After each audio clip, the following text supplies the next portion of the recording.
Right, well, good afternoon everybody. Welcome to the National Railway Museum. Can everyone hear me okay at the back there? Excellent, thank you. Well, my name's Tim Proctor. I'm the Curator of Archive and Library Collections here at the NRM, and I'd just like to welcome you to York and to the Great Gathering Part 2, the autumn run of our celebration of Mallard and the A4 locomotives and the world speed record 75 years ago. Today I hope you're going to go away feeling you've seen something unique, as we do have some of the original documents around the A4s and indeed the record run itself to give you a bit more depth and context to the magnificent locomotives you'll see out in the Great Hall. So I'm going to talk for about half an hour, 35 minutes or so, and then there'll be a good chance at the end for you to have a look at all the archive items we've got out, ask any questions, do have a good look at what we've got here today.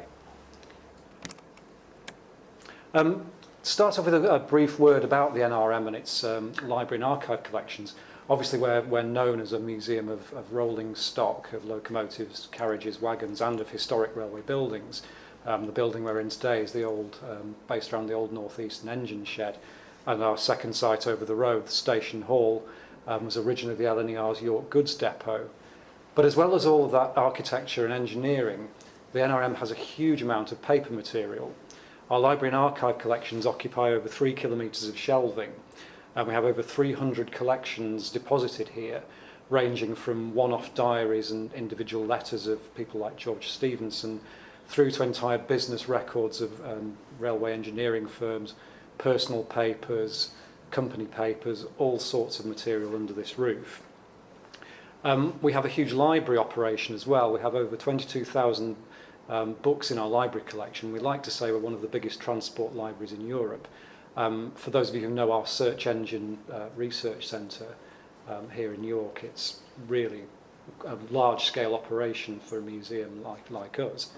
We also take in 800 magazine and journal titles, of which 300 we're still actively collecting. So alongside all of the engineering work that we're doing and all the vehicle work and object work, we have a very large library and archive operation here. And we cover the whole range. We go right down to material like tickets, luggage labels, publicity material. I'm not going to talk today about posters, photographs or film because we have an entirely separate curatorial team dealing with them. We have over 1 million images in our collection, over 10,000 posters, 4,000 works of art, so they're dealt with by a separate curatorial team, and there is a talk later on in this series about representations of the A4s in film and art, so if you're still around in the next couple of days, I advise you to come to that one as well. And of course we're now obviously entering the age where digital material is starting to become historic. We're starting to receive archives on hard drives and floppy disks and CDs, which is giving us a whole new challenge. Where's all our material come from? Well, the core of our collections have come from British Rail and its predecessors. Railways are unique in British industry in that they actually have legislation behind them that protects the archival and written record. Very few other businesses and very few other areas of industry have got this legislation. It's enshrined in the Transport Act and further reinforced by the Heritage Act, which set up the Science Museum, of which we're a part. So British Rail's predecessors, the British Transport Commission, British Railways Board, actually had a legal obligation to save some of their documentary heritage as well as the engineering heritage. And this has been passed down to us. The British Transport Commission gathered their collections at the old British Transport Museum in Clapham. When the NRM opened in 1975, all of their paper collections were transferred here. So we have a huge amount of material from the former BR works, the well-known works such as Crewe, Doncaster, Ashford, Eastleigh, Swindon, huge numbers of engineering drawings. We estimate, again, around 1 million engineering drawings in our collection. Technical files, testing records, rolling stock and locomotive disposal records, really industrial scale amounts of paper. But then we also have, as I mentioned earlier, these deposited collections that have come to us from a variety of sources. We have a large amount of business records.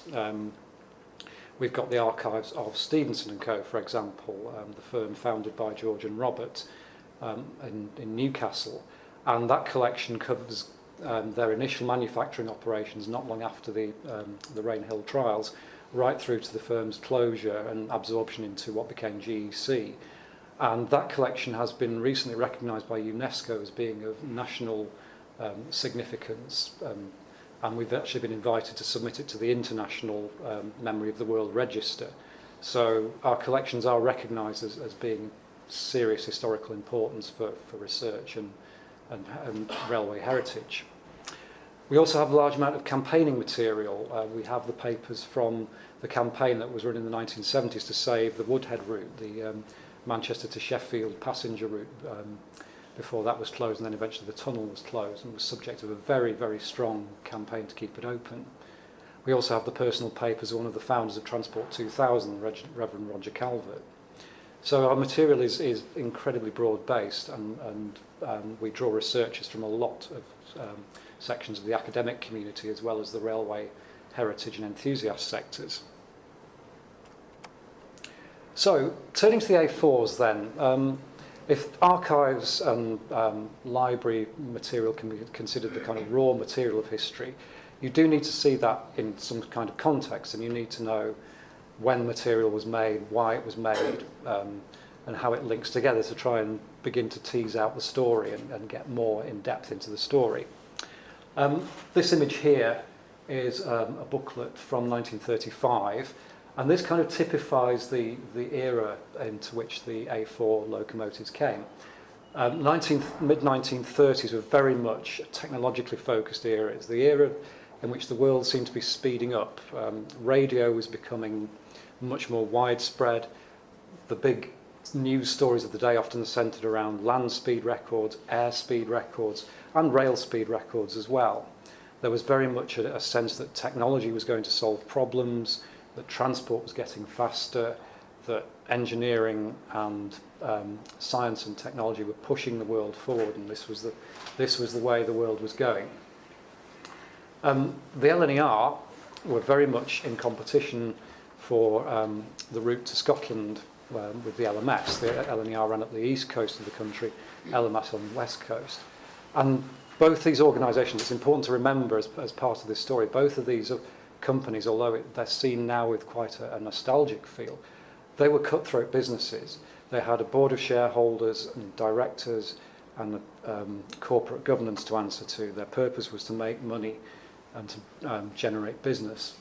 And the competition for the lucrative London to Scotland routes was incredibly fierce. The LNER claimed the steam speed record in 1935 when it launched its Silver Jubilee service, and this was the service that the A4s really were designed to pull. And they claimed the speed record for 113 miles an hour. Not long afterwards, the LMS deliberately tried to claim it back, not with a regular scheduled service, but with a press train that ran at a registered 114 miles an hour. Earlier on, the LNER had started running non-stop services, the Flying Scotsman service between King's Cross and Glasgow. And they announced for weeks in the press that they were going to be starting these non-stop services.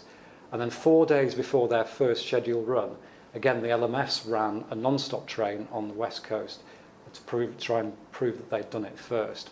This is a very, very cutthroat business world. And set against the background of these two great companies in rivalry, this is the era as well when road transport is starting to emerge. People generally assume that the road transport competition only started to hurt the railways in the late 50s, early 60s with the creation of the trunk road and motorway network. But actually in the 1930s, with the disposal of large numbers of road vehicles after the First World War, local haulage firms and the beginnings of an intercity road haulage network were beginning to develop, and the LNER particularly was a company that made a lot of its money from freight revenues, and they were beginning to drop in the mid-30s. So again, there's this pressure on the LNER to generate revenue, to capture more of the north-south traffic, and to set itself up as the railway company that people go to. And this leads to Nigel Gresley, the chief mechanical engineer of the time, to really start thinking about a high-speed train network. It's quite easy to see the locomotives or the services they pulled in isolation. When you see that array of locos on the turntable, it's hard not to think of anything else. But Gresley was, as well as being a technical innovator, was also a gifted planner. And he realised that it had to have a network of interconnecting services, not necessarily just going up and down the country, but starting to link in east-west as well, was potentially a massive revenue generator. So he deliberately conceives this idea of a high-speed network. The Silver Jubilee is the first train as this part of the service, and then the A4 locomotives start to pull older services like the Flying Scotsman as well. And it works. It's highly marketable, and it's highly lucrative. The Silver Jubilee, it's estimated, was bringing in 6 times more revenue than it cost to actually operate. So it was a massive success. So given that kind of background, this idea of modernity, of speed, of business necessity, of high-speed travel, what records have the A4 left behind? What can we find in the archives about these locomotives and the trains they've pulled? Well, obviously, production records are what a lot of people are very keen to look at. How do you actually build a fleet of locomotives? Bear in mind there were 35 locomotives in this class. It's not Mallard and the other 5 survivors were part of a bigger group of locomotives. What traces can we see in the archive of what's been left behind of how they were actually made? We have some records of the high-speed run itself, and hopefully you'll have a good look at the dynamometer car roll, which is the roll from the testing carriage. The dynamometer car was where all the testing equipment and recording equipment was located. And so there are some archives from that actual run, so you can actually see on the roll where the speed was recorded and how the top speed was claimed. We'll come back to that. We also have a wealth of documentary survival around the services themselves, what these locomotives were actually built to do. They were built to run at high speed day in, day out and generate money. And then we do have some record cards that show the history of the individual locomotives, how often they were repaired and what happened to them, and 1 or 2 other extra items as well. So, as I said, we've got examples of all this material out for you. I do hope you'll have a good look at the end. We are a museum that prides itself on giving people access to the real thing, so please do have a look. So turning to our first category then of production records. It's always worth bearing in mind that a railway company is an incredibly complicated business organisation. It's become kind of diluted over the years. The big works have often been seen in isolation, but they were part of a much bigger machine and a very, very complex administrative organisation. And in some ways, although this is at this point a great benefit, as we move from the Big Four period into BR in 1948, the sort of organisation I'm going to describe actually starts to slow the railway industry down, and they find it very hard to get out of the sort of administrative mindset that gets fixed in this period. Locomotives on the LNER system were built, and you can already see here the starting of the complexity. 3 separate orders were given. So it wasn't a case of the design drawing office and the chief mechanical engineer's office saying, right, build us 35 new locomotives. Separate orders were issued to Doncaster Works for the locomotives themselves, for the boilers and for the tenders. And you can see there the individual order numbers that each batch carried. Unfortunately, the order book where all that was recorded is actually missing. It's one of the frustrations frequently of business archives, is that you will find gaps in the record where you actually would really wish they weren't. So I would have loved to be able to show you the Doncaster order book that says, right, this is the start of the A4's production, but it doesn't exist. We've got the next one, which starts in about 1941, but the one from the 1930s is missing. The drawing office and the issue of drawings to the shop floor is the next part of the process. The order has come in, the design process is carried out through the chief mechanical engineer in the drawing office, and the drawing office really is much more than just a place of where drawings are made and stored. The drawing office was where most of the kind of technical information, test results, product information, everything of that sort of information was kept, and the drawing office was a separate reporting line to the works. The drawing office at Doncaster reported directly to Gresley, whereas the works manager was also a direct report. So although they were next to each other, they actually had their own separate management structures. And the drawings are really key to understanding how these locomotives were made and how they came together. And again, this is an incredibly complicated thing to unpick. And it's worth getting into this in quite some detail, again, to understand how the organisation functioned and to understand how the locomotives really were created and maintained. The drawing office would create, the draftsman would create one set of drawings which would then be traced on wax linen. We've got some drawings on linen, hence the title of this talk, Speed on Paper and Linen. And the wax linen tracing would become the master copy, so the original pencil drawings were generally got rid of. So what you see around here today, although they were the drawing office masters, they're actually the traced copy, so they're the first copy. They're often referred to as photo tracings because they could be photographed or photostatically copied. And then the copies would be issued to the shop floor and the drawing office would maintain the master set. Obviously, as new developments were made, the later batches of A4s, as many of you will know, were built with double chimneys. New drawings had to be issued or amendments issued, and again, all this was controlled from the drawing office. Gresley was also very keen on standardisation. All of the big four companies inherited dozens of different locomotive types from the companies that they were formed out of, and their chief mechanical engineers at this period are very much trying to standardise to get maximum efficiency, to save on costs of making replacement components and repairs. So drawings of many different components refer to dozens of different locomotives. If you look at some of the drawings in our archive, you'll see they refer to everything from small tank engines right up to express locomotives, if they're particular components. They were used again and again. So again, to understand the process that the companies are going through, to try and work out how the drawing office managed all this. Some things across railway engineering works were fairly universal. Drawings were given an individual number, so every single drawing had a unique identifying number, the kind of equivalent of a barcode. And those numbers were generated sequentially from a register which was kept by the chief draftsman usually, and they would issue the numbers to the draftsman creating the drawings.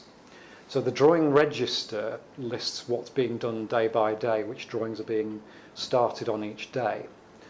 To work out which drawings are particularly relevant to a class of locomotive, that was kept track of through what's normally referred to as a schedule. And we've got examples of both of these out in the corner over there. There's the register from Doncaster Drawing Office and the schedule for the A4 locomotives.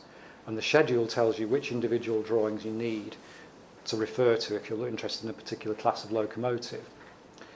Now, over the years, particularly as the drawings archives have been moved around, a lot of this context has been lost, and we rely heavily on our volunteers here to help us catalogue the drawings and piece this puzzle back together to help people who are interested in restoring locomotives, building models, who are interested in engineering process, who are interested in the introduction of various different materials. Unless you can give some kind of structure and context and order to the drawings, you're just left with a big mass of seemingly unconnected bits of linen and paper. And it's nice to see some of our regular volunteers who work on these collections in the audience today. So that's how generally Railway Works kind of generated and started to manage their drawings. But from then on, they all tended to deviate. Typically, because all of the companies were private concerns, they were all separate. They all had different systems and they were all convinced that their way was the right way. Doncaster is particularly complicated. What the draftsman did in their register was to divide it up into alphabetical sections, starting at A and actually going through to ZZ, so it runs through the alphabet twice. The single letters are drawings of locomotives. The double letters tend to refer to equipment, machinery and plant for the actual works. Each section then refers to a particular type of component or a particular view of an engine. So you can see there section C, for example, is all drawings of cabs or tanks or splashers. F is footplates and so on. Q, often the one that people really want to get at most, the general arrangement drawing that shows the whole locomotive. General arrangements, though, usually don't show the tender, so if you want to get the whole view of a locomotive, you tend to need to find the relevant tender drawing as well, just to make it even more complicated. And tender drawings were in section R. So within those sections, then each drawing was given its running number. So example down at the bottom, Q104, which we've actually got out over there, is the general arrangement drawing for the A4 class. And this kind of gave the drawing office its intellectual control, if you like, of the information. So it's kind of their physical equivalent of a database. All these drawings would be stored together in their letter sections, and then the schedules would be used to pull particular drawings if they were needed. So that's a little bit about the production records that we've got here. What's survived from the high-speed run, which is obviously the reason why this whole event is taking place.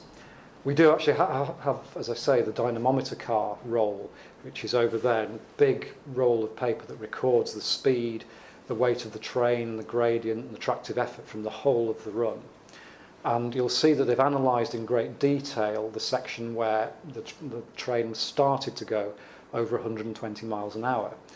Now, I said before that Gresley was keen to reclaim the speed record from the LMS, and that's why they start looking at 120 miles an hour. He had said to his crew and the people on the train on the day that he would be happy with 120 miles an hour, because that was 6 miles faster than the LMS. If they could sustain 120 miles an hour for a reasonable period, that would comprehensively give them the speed record. Also on this run, they were using this run to do brake trials with staff from the Westinghouse Braking Company on board. So there's actually a separate dynamometer run, dynamometer roll for the braking trials. And the whole run was generally referred to as a braking trial. You don't see many references in the company minutes or memoranda referring to the high-speed run in advance. And we think this was because they were deliberately trying to keep it quiet, because the LMS had trumped them twice before, very deliberately, and Gresley really wanted to keep this to himself to be able to then make a big press splash about it and really claim the speed record. The dynamometer car rolls are incredibly hard to interpret, and fortunately, because they spent so much time working on this roll, it's quite easy to understand. You can see they've annotated where the speed is and the gradient changes and where they go past the various mileposts. Normally these dynamometer runs are just long pieces of paper with little graphs on them. They record the speed in little blocks, little 5-second blocks, and they've averaged out the speed in those blocks. We also have the logbook, which enters the run and says that it was taking place. But there are very few other official records generated around the run. We don't have any kind of official notebooks from the actual train crew or any kind of analysis or report afterwards. Now, at the time, if you go back to the newspaper reports and all of the press coverage, the speed is always quoted at 125, yet one of those great, as every schoolboy knows, it was 126.5. That speed came about because one of Gresley's engineers took the roll away and analysed it, and looking at the block of seconds where they hit 125 miles an hour, worked out that wasn't a simple flat line. There were little peaks and troughs, and he worked out there was a small peak of 126.5 for a very small moment. Now, actually, at the time, Gresley wasn't bothered about that. He was happy that they'd hit 125. He was even happier that they'd sustained 120. So as far as he was concerned, and as far as the LNER's press machine was concerned, 125 was the speed record. 126.5 kind of started to be quoted as the LNER was, its days were numbered and nationalisation was on the cards, and the plaques on the side of Mallard that were put on just before nationalisation were the first kind of official. This 126.5 mile an hour was the record recognition, but given the sort of commercial concerns and the press concerns at the time, they were perfectly happy with 125. There's also a memo on the table from 1964 from BR to our predecessors, the British Transport Museum at Clapham, describing how they did this calculation of the little peaks and troughs to get to the 126 miles an hour. And it also notes in that memo the lack of other records around the dynamometer roll and the speed run. So again, one of those frustrating gaps in the archive. But the speed run really, in many ways, was kind of an end of an era. Gresley was very much an internationalist, very much aware of new technology. He visited France, Italy, Germany in the early 1930s. He'd seen how European railways were running. He'd very definitely seen the development on Italian railways of electric trains, and he'd ridden on the German train known as the Flying Hamburger, which was at that point going at 127 miles an hour as a diesel train. And he made no secrets about it. He thought the future was in electric and diesel traction. His presidential address when he was chief president of the Institution of Mechanical Engineers says that we must look to the future and look to diesel and electric traction. Gresley was no kind of dyed-in-the-wool blinkered steam supporter, and some of the commentators at the time slightly misunderstood why the LNER were doing this, that this was about business, this was about proving that their network was faster. And as far as Gresley was concerned, if he could do this faster with diesel trains, he would. And he actually costed up getting German-made diesel trains to run on the East Coast Main Line. The cost was prohibitive, but he was seriously looking at it. So this really, the speed run kind of marks the big finale of the steam era. And these are the services that the A4 locomotives were pulling were kind of the pinnacle of steam travel. And they were incredibly luxurious. All the carriages were brand new design. They had streamlining features on them. A lot of work was put into the interior design. New materials, particularly things, floor coverings, things like Rexine were being used for the first time. And the three services there had very much a corporate image. As this idea of building a network of high-speed services was really beginning to come out. The first 4 A4 locomotives all had silver-themed names to tie in with the Silver Jubilee service. So there was Silver Link, Silver King, Silver Fox, and Quicksilver. And that sort of branding, that sort of image making goes into their posters, it goes into the timetables, the menus that were on the train, the stationery you could buy on the train. Again, we've got a lot of examples out there, and if you sort of look at it in total, you really are beginning to see that this is a whole corporate picture. This is a network of services that they're selling. If anyone's interested in railway advertising, by the way, and this kind of development of particularly of modern emphasis on speed of this whole era, go and have a look at the exhibition in our art gallery, Quicker by Rail, which takes a lot of these themes and shows how they were expanded out through railway advertising. Interestingly, in the textiles, we've got a sample book of the textiles from the West Riding Limited service, and that actually uses the term high-speed train. I'll come back to why that may or may not be significant at the end. That term also appears on some of the special press passes that were given out on the inaugural runs of these services. Also, from the first run of the Silver Jubilee in 1935, uniquely, we actually have a passenger list. We do sometimes get people who, not being familiar with rail travel, but who maybe have looked at things like airline or ship travel, sometimes expect that from this period, all passenger trains had a manifest, a list of passengers as well, and are quite surprised when we say, well, actually, no, people just bought their tickets and went on the train. But this is the one example we've got where we can actually definitely say who was on that first train, because all the passengers signed this little book, and again, that's over there.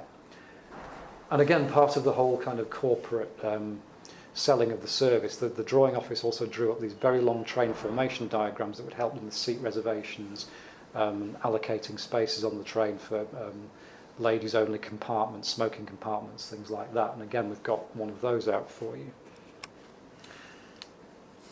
Turning now from the services to the locomotives themselves, locomotive records are very, very patchy again.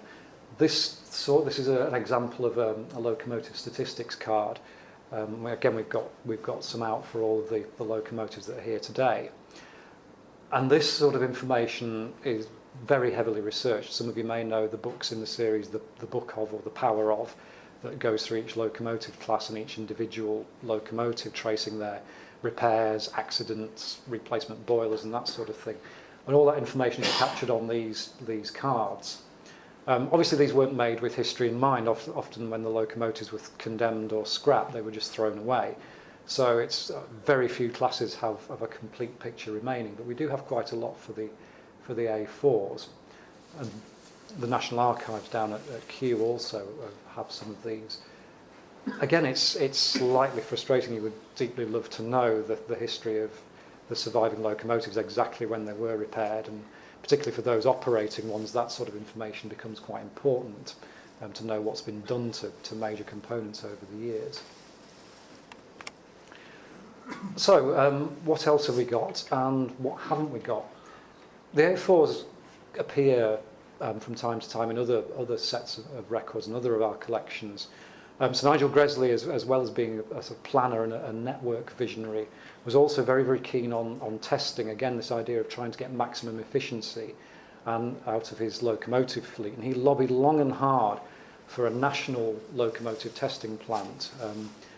The Great Western had a small one at Swindon, but he could never get the other companies to really buy in, or the government to subscribe to it.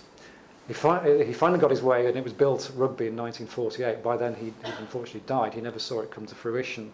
So, in honour of his attempts to get it built before the war, they put the locomotives of Nigel Gresley into the test plant on the day it was opened. They never actually ran it through the full test rig. It was never actually, its performance was never analysed. That was just done as a tribute to Gresley. But that's another little snippet of the life of the locomotive that's now out on the hall out there. What don't we have here at the NRM archives? Well, hopefully, as I've been talking about production and service and advertising records and locomotive records, it's become clear that we don't have things like staff and administrative records. Those are all held by the National Archives at Kew, because with the Big Four becoming BR, that brought them under the purview of the Public Records Act.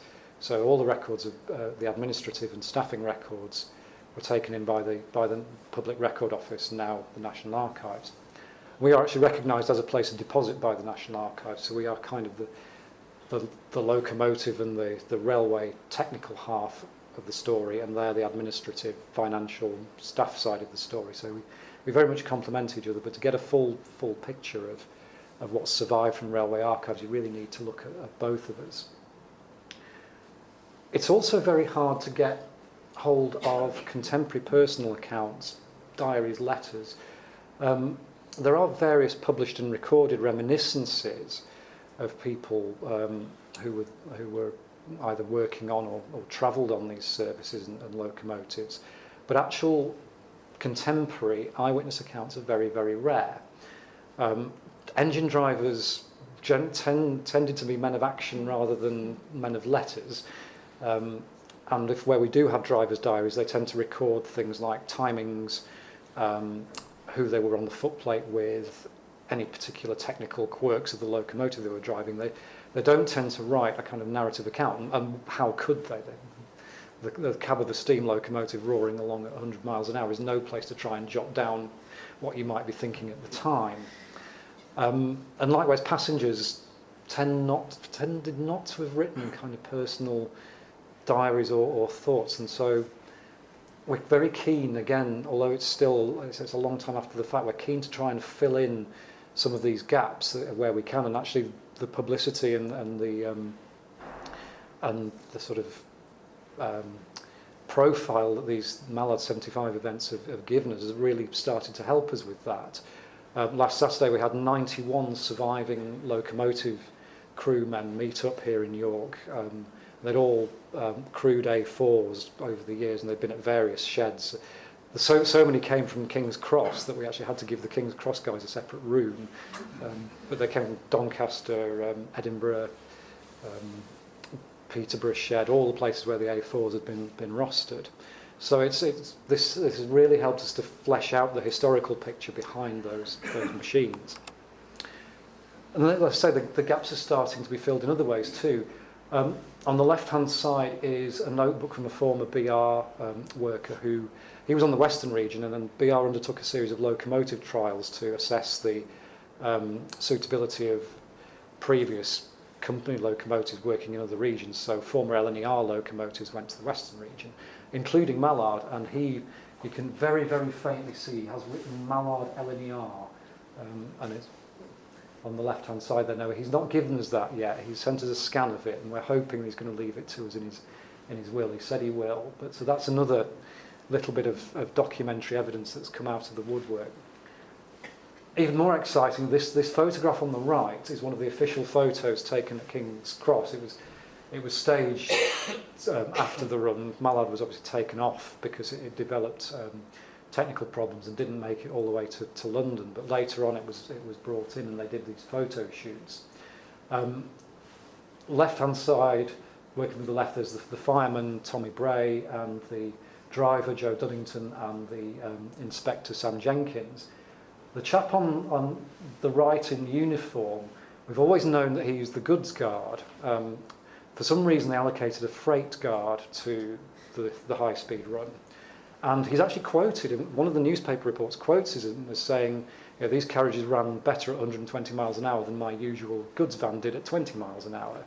But no one ever gave us his name. And so he's been the unknown crew member until 3 months ago. His granddaughter rang us up and said, my granddad, Mr. Croucher, Henry Croucher, was on that run. He was the guard. Are you interested? Yes, we are. So she's going to come up and talk to our curator of rail vehicles, and we're going to get her kind of story about how the family kind of lost sight of the fact that he was on this for quite some time. And she was the first person really to ever take an interest in her grandfather and thought, well, this might be important. They seem to be doing something about that at the NRM. I'll give them a ring. So just to finally kind of wrap up, we sort of talked a bit about the context of the 1930s. Moving forward, what's kind of the legacy of all this? Well, obviously the sheer engineering achievement of the speed run and the fact that record still stands. All the Americans seem to be desperately trying to beat it. There's a group who want to run a steam loco, and they say they can do it on biofuel, that they're aiming to run at 130 miles an hour. We'll see if it gets built, but I'm sure a lot of you recognise the Intercity 125, otherwise known as the high-speed train. What I was saying before about the fact that the sample book from the West Riding Limited says high-speed train on it, and the tickets they gave to the press correspondence said high-speed train. Now, one of the apprentices at Doncaster Works was a chap called Terry Miller in the 1930s. He later went on into the LNER's traction department and became, under BR, the chief mechanical engineer for the HST 125 project. The HSTs were designed to create a network of high-speed trains that were very much more comfortable than what had gone before, that were air-conditioned, that had hot meals on board, that would generate more business, that were the subject of a very, very carefully coordinated advertising and branding campaign. It's very, very tempting to see the parallels and to think, did Miller deliberately go for the term high-speed train because he remembered what Gresley had done? We can't prove it.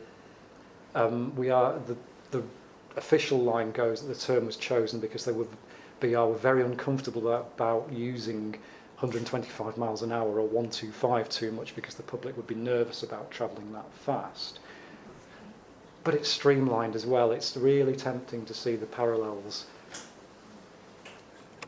So I will leave you with that possible legacy of the A4s, and now invite you to have a good look at what we've got out. Please do help us look after them. So if you've got any bottles of water or anything with you, please put them in your bags. Don't lean over and put your elbows on things. And some of the smaller items, the menus and the brochures from the services, please do feel free to pick them up, have a good look. Feel free to take photos, but just keep the flash off. So please do have a look, and thank you very much for coming, and enjoy the rest of your day. Thank you.